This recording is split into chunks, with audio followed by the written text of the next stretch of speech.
Hi friends! ఎంత జిడ్డు పట్టిన స్విచ్ బోర్డ్‌లను కూడా ఇలా ఈజీగా క్లీన్ చేసేసుకోండి. ఇంట్లో దొరికే ఇంగ్రీడియెంట్స్ తోటి తెల్ల మెరిసే స్విచ్ బోర్డ్‌లను అయితే 2 మినిట్స్‌లో క్లీన్ చేసేసుకోవచ్చనమాట. ఈజీ ప్రాసెస్ చూపిస్తున్నానండి. ఇక భయపడాల్సిన పనైతే ఏం లేదనమాట. ఎందుకంటే స్విచ్ బోర్డ్స్ అనగానే కరెంట్ షాక్ కొట్టిద్దేమో, అలాగే స్విచ్ బోర్డ్స్ వర్క్ చేస్తాయో లేదో, వాటర్ అప్లై చేస్తాయి అని చెప్పేసి భయానికి క్లీన్ చేసుకోవడం అయితే ఆపేస్తూ ఉంటారు.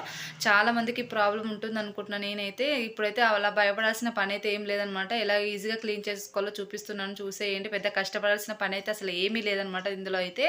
ఫస్ట్ మెయిన్ ఆఫ్ చేసుకోవాలనమాట. కరెంట్ పాస్ అయ్యేదైతే ఆఫ్ చేసేసుకోవాలి.